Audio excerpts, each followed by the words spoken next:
नमस्कार, मी डॉक्टर मच्छिंद्र बांगर, महाराष्ट्रातील आणि देशातील हवामान परिस्थिती संदर्भात ताजा अंदाज देणारे. आपण बघतो की मान्सून महाराष्ट्रामध्ये अतिशय चांगली प्रगती करत असल्यामुळे आणि मान्सून ट्रप किंवा मान्सूनचा आस हा महाराष्ट्रात असल्यामुळे सध्या महाराष्ट्रामध्ये मोठ्या प्रमाणात पाऊस पडतोय. धाराशिव, लातूर, सोलापूर, कोल्हापूरचा पूर्व भाग आणि सांगलीच्या काही भागामध्ये म्हणजे पूर्व भागामध्ये खास करून पावसाचं प्रमाण कमी आहे. परंतु याही ठिकाणी पाऊस होणार आहे, चिंता करू नका. त्या संदर्भातला अंदाज आपण उद्या सकाळच्या व्हिडिओमध्ये घेऊया.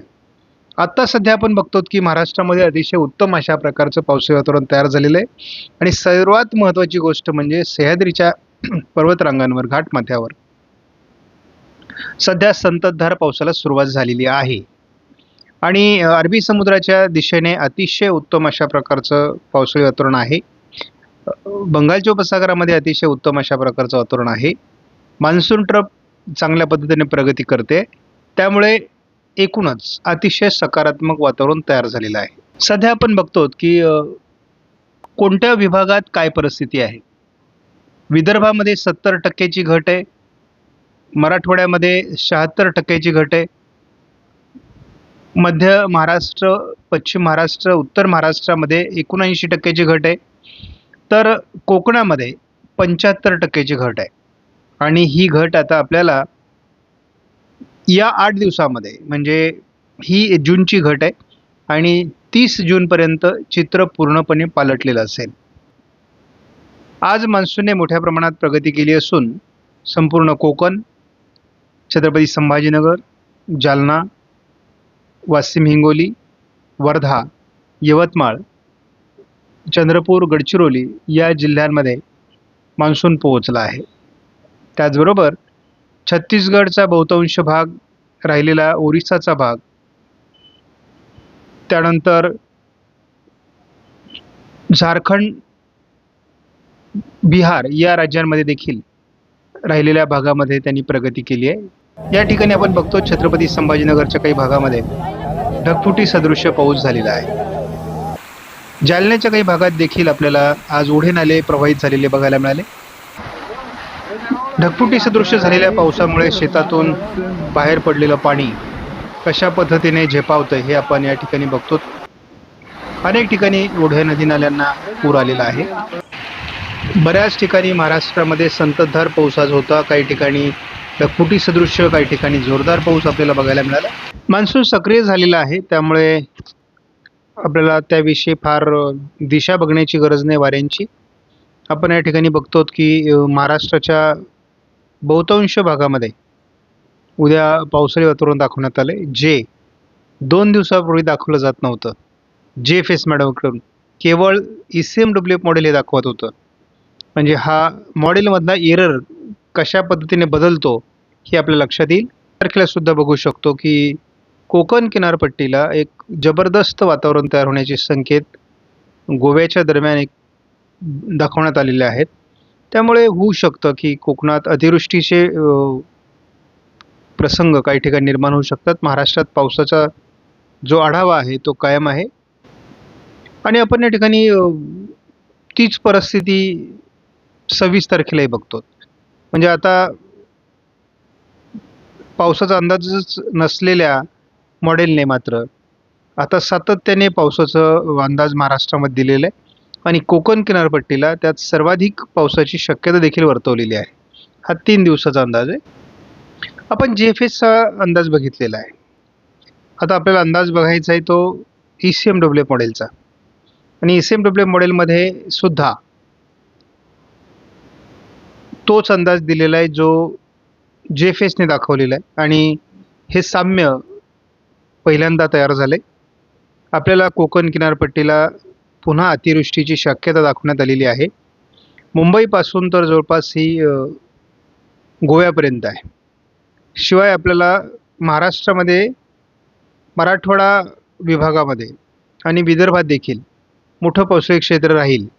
केवळ या भागामध्ये थोडं पावसाचं क्षेत्र कमी दाखवण्यात आलं आहे आणि थोडं सोलापूर दक्षिण आणि सांगली भागामध्ये या ठिकाणी थोडं पावसाळी वातावरण उद्या कमी दाखवण्यात आलेलं आहे.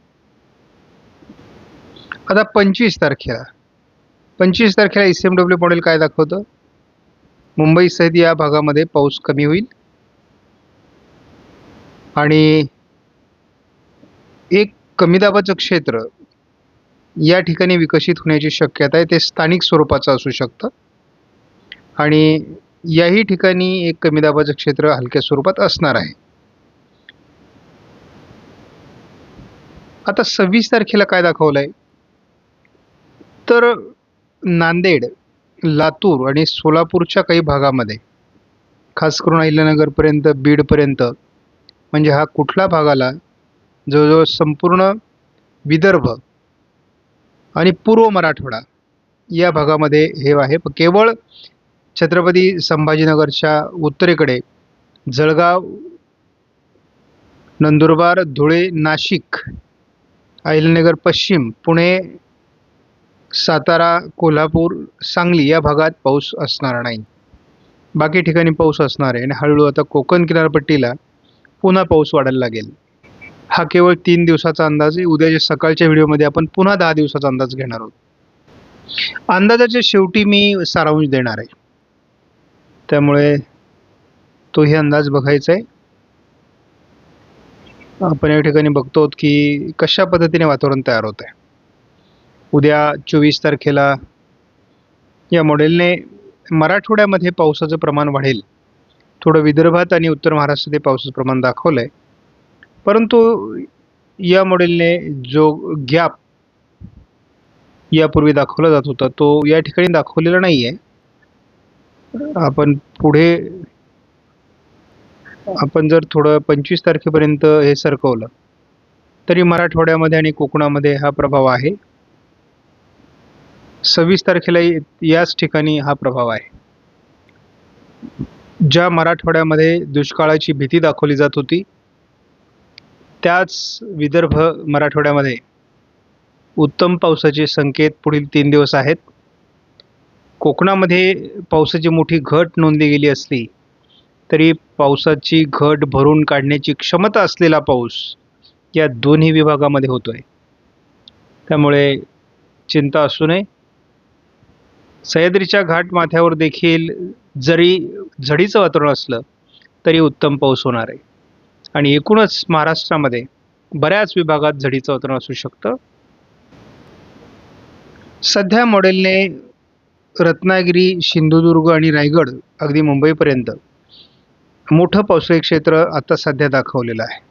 एक मोठं पावसाळी क्षेत्र आपल्याला दक्षिण पुण्याच्या, साताऱ्याच्या किंवा अगदी इकडे रायगड, रत्नागिरी, सिंधुदुर्गपर्यंत दाखवण्यात आलेला आहे. रात्रीचा याचा प्रभाव वाढण्याची शक्यता दाखवण्यात आलेली आहे आणि आज पाऊस रात्रपाळी करू शकतो. बऱ्याच ठिकाणी झडीच्या स्वरूपाचा पाऊस घाटमाथ्यावर किंवा अगदी जळगाव, नाशिक, छत्रपती संभाजीनगर, अगदी वाशिम, हिंगोली, परभणी, सोलापूर, बीड, अहिल्यानगर, छत्रपती संभाजीनगर, नाशिक, अकोले या सर्व भागामध्ये असू शकतो. पावसाचं प्रमाण रात्रीही राहण्याची शक्यता आहे आणि उद्या देखील पावसाचं प्रमाण असणार आहे. उद्या मॉडेलने मराठवाड्यामध्ये आणि विदर्भामध्ये पावसाचं प्रमाण वाढण्याचे संकेत दिले आहेत. मात्र पर्जन्यछायेच्या प्रदेशात आणि घाटमाथ्यावर पावसाचं प्रमाण कमी होण्याचे संकेत दिले आहेत. त्यामुळे 24 तारीख थोडी आपल्याला भय निर्माण करणारी आहे.